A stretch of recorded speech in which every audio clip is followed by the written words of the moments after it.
नमस्कार. मी सेवानिवृत्त फौजी सचिन यशवंत काळे वडूज.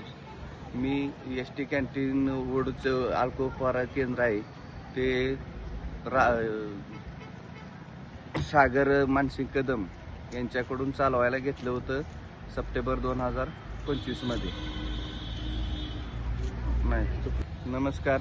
मी एक स्वातंत्र्य सैनिक रिटायर फौजी सचिन यशवंत काळे वडूज एस.टी. कॅन्टीनमधील एस.टी. कॅन्टीन मी सागर मानसिंग कदम यांच्याकडून सप्टेंबर 2024ला भाडे तत्वावरती चालवाय घेतले.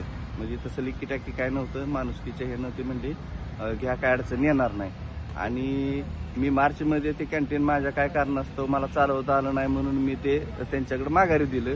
माघारी दिल्यानंतर ते काय व्यवहार ठरला आमचा भांड्याचा, ते रिन्युएशन केलेल्याचा, असं मिळून 4,20,000 रुपयाची अमाऊंट तो झाली होती. तर त्यांनी यस करून मला त्यातले 1,60,000 रुपये रिटर्न केले. राहिलेले 2,70,000 देतो म्हणून मला त्यांनी आतापर्यंत खेळवलं. आणि आता सरळच म्हणतोय की मी ह्यांना ओळखत नाही, ह्यांचा माझ्याशी काही संबंध नाही.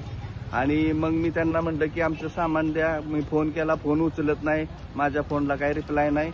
आणि सामान आणायला आम्ही आमचं सामान आणायला गेलो तर त्यांनी डायरेक्ट 112वर कॉल करून सांगितलं की माझ्या कॅन्टीनवर दिवसा डावळ्या सकाळी 10 वाजता दरोडा पडलाय म्हणून वडूज पोलीस स्टेशनचे 7-8 कर्मचारी आले तिथं.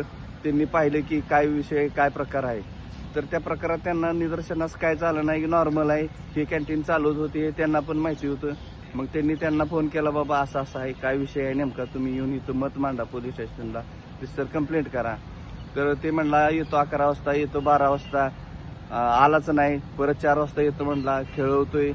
परत 4 वाजता आल्यानंतर आपले हांगे साहेब होते, त्या हांगे साहेबांशी चर्चा करताना तो मोबाईल खिशात घेऊन रेकॉर्डिंग चालू ठेवून त्यांच्याशी आरेरावीची भाषा करत त्यांच्यावर माझा केस दाखल करा, ह्यांनी माझ्या ह्याच्यावर दरोडा टाकला आहे, असं केले तसं केले, तुम्हाला केस घ्यावीच लागेल, असे दमदाटी देऊन त्यांना प्रेशरमध्ये आणून केस दाखल करायसाठी मजबूर करत होता.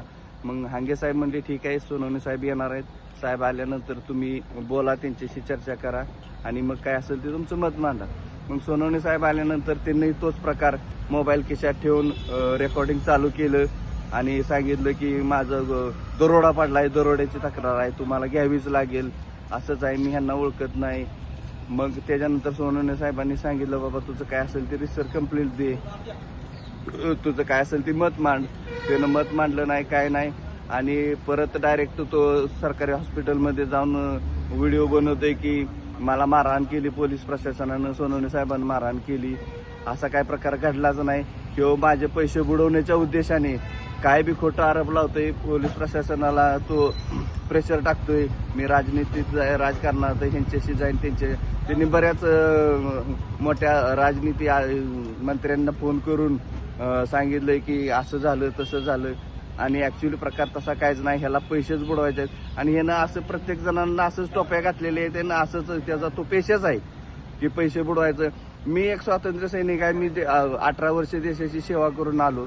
जर माझ्याबद्दल जर असं घडत असेल तर सर्वसामान्य लोकांसाठी तो कसा वागत असेल ह्याचे तुम्ही अंदाज घेऊ शकताय. जर तो एका स्वातंत्र्य सैनिक संघ असं वागतोय, प्रशासनाला असं बोलतोय, म्हणजे ह्याच्यात टोपीबाजीचा किती मोठा कट आहे ह्याचा. आणि असं किती जणांना, सर्वसामान्य माणसांना फसवलंय हे तुम्हाला ह्याच्या माध्यमातून समजते.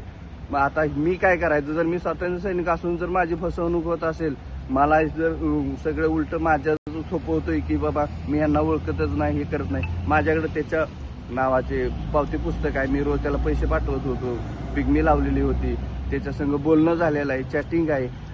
परत जयभावच्या हस्ते त्या हॉटेलचं उद्घाटन झालेलं आहे, सगळ्या गोष्टी माहीत आहेत. आणि तो सरळ स्पष्ट म्हणतोय की त्यांचा माझा संबंध नाही. तर मग मला ह्या 4,20,000 ह्यानं 1,60,000 रुपये कसे काय दिले, हा पण प्रश्न तयार होतोय. आणि ह्याच्यातून मी एक स्वातंत्र्य सैनिकाच्या नात्यानं मला न्याय मिळाला पाहिजे, मला पैसे मिळाले पाहिजेत, त्या उद्देशाने मी हा जनतेसमोर आणि प्रशासनासमोर मत मांडतोय माझं. तर ह्याच्यावर हे प्रशासनाने कठोर काहीतरी निर्णय घेऊन मला पैसे परत मिळावेत, एवढीच अपेक्षा आहे माझी.